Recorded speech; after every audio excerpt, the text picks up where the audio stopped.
Hello, everyone. This is Jim Ransom welcoming you to another edition of Morning Jim, where we read good poems, those we think are good anyway, and we try to think about their messages. And this is also Lent, the time leading up to Easter in the Christian year, and it is supposed to be a time of reflection and traditionally a time of personal sacrifice. Today we will meet St. Paul the poet. What? You may say. Paul wasn't a poet, he was an apostle. Okay, true. But if you delve into his various letters to the Christians around the Mediterranean basin, you will soon see him also as a very skilled poet. Perhaps nowhere does this part of him become more clear than in his first letter to the Corinthians. 1 Corinthians 13 is where I'm focusing. As I was approaching this, I quickly found that not all translations fully reflect his poetic skills. Remember that Paul was kind of a polymath, and also he spoke at least 4 languages. He was born in Tarsus, and in that city, Aramaic was spoken as well as classical Greek and Latin. And he learned all of those. And remember that he wrote his letters in Greek. And when I compared the King James Bible version of 1 Corinthians with that of the Revised Standard Version, and what I have is a 1952 edition, I think the differences were very clear to me.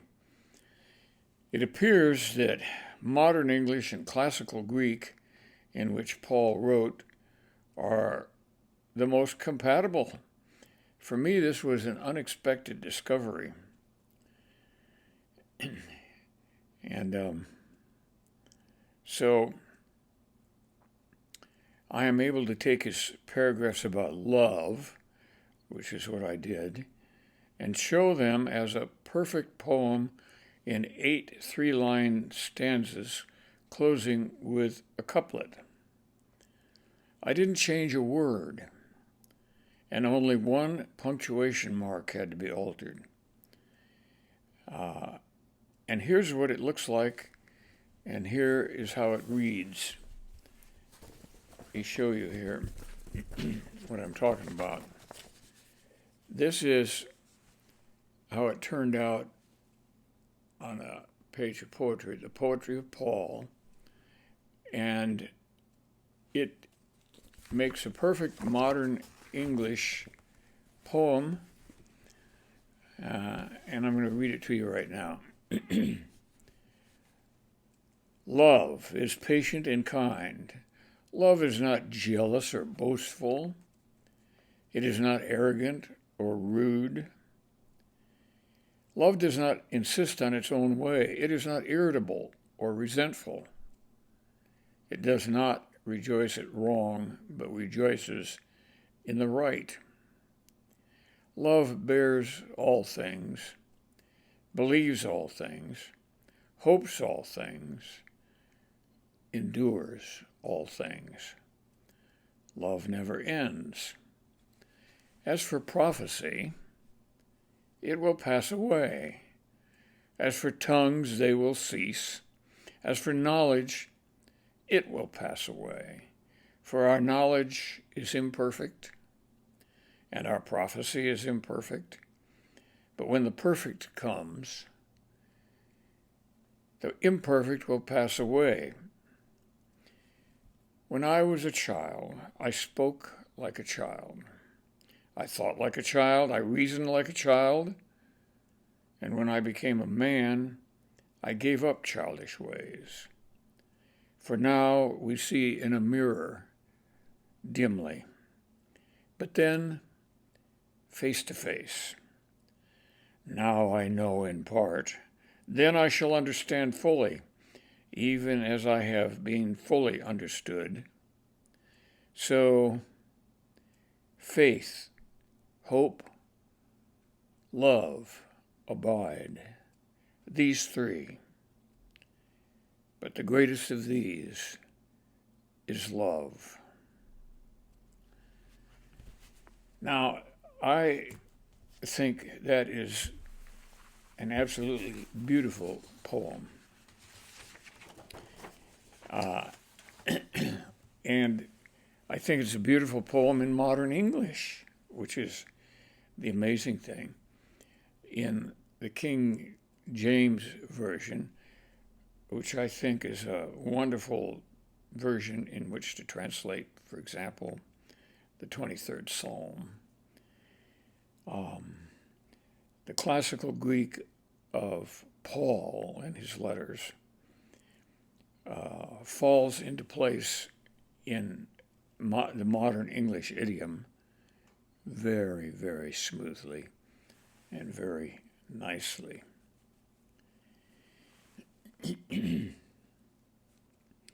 There are other portions of Paul's letter to the Corinthians that could also be made to fit the forms of modern poetry. I have not tried to do that yet, but I saw a comment in a review of a new translation of Aristophanes in the Wall Street Journal just last weekend.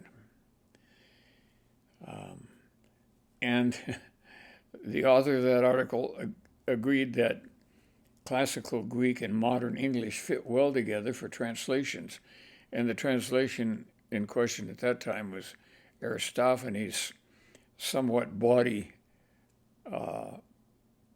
poem called Lysistrata. It was a play, really. And certainly some of you know quite a bit about that, so I won't go into that here, but certainly the ease with which classical Greek and relative ease and modern English can be put together is quite amazing, especially when you think of all the various languages in which the Bible and parts of the Bible have been translated over many, many centuries. Here's a poem that I've got for you next, which is one that I wrote several years ago. I've never read it publicly before. It's called Paschal Verse, and the epigram is Reflections of a Centurion. And of course, most of you know that a centurion was a Roman officer in charge of 100 legionaries. It was fitting in the time of Jesus to choose a cross on which to die. All the world well knew us, we Romans, who flayed our enemies and crucified them in the mornings along our straight and solid roads. See the bodies and understand the warning. A long line of crossboards bodes ill for thieves and for any rebels.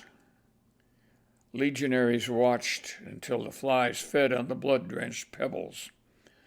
The message of efficient justice cries, don't mess with the emperor or fail to pay your taxes. And most of all, rebellion will get you worse than jail. The Jews are a difficult people, all quarrelsome with rebellion, often brewing, and it is costly to satisfy their little satraps. Silly, subservient kings, always stewing about imaginary threats and other claptrap. They believe in just one God, or one just God, I can't ever remember exactly how it goes. And they have no paintings or busts of God, but in their temples money and lamb's blood flows. Getting back to this Jesus, his name in life called Christ. He was a rebel, so said their priests. Rebellions are expensive, warned Pilate's wife, which helped him to make up his mind at the least. When at our best, we Romans pride ourselves in doing justice, not tricks. And I'll say that Pilate tried, but in the end, it was mostly politics.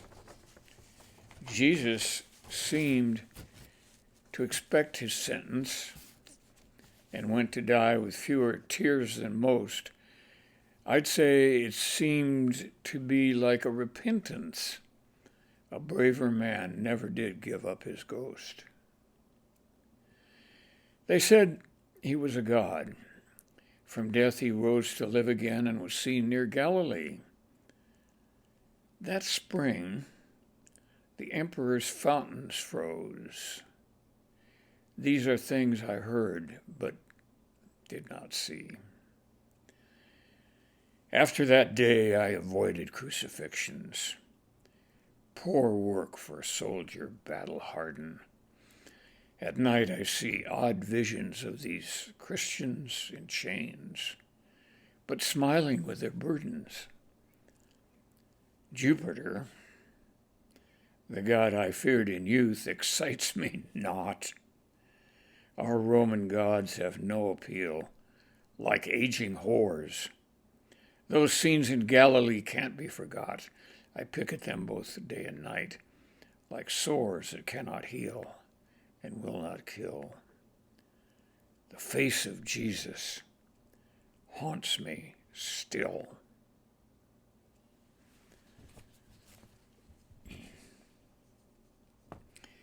This poem perhaps helps us to understand how the message of Jesus and the subsequent growth of the Christian religion perhaps best outlined by the work of the Apostle Paul came about. It grew out of the experiences of ordinary people in spite of vicious persecution by the Roman authorities. You remember how many Christians were chained up and thrown into the Colosseum to be eaten by lions. I mean, that was Rome for you. Until those authorities in Rome eventually accepted the Christian message. Now that was very amazing when you think about it. Very amazing indeed. And you have to wonder whether God himself had a hand in it. That's it for this week. I'll be reading again a week from today, but don't ask me to say what the subjects will be. Tune in and find out. In the meantime, blessings to you all, and let's hope for a little bit of warm weather between now and then. I will see you then. Goodbye and good luck.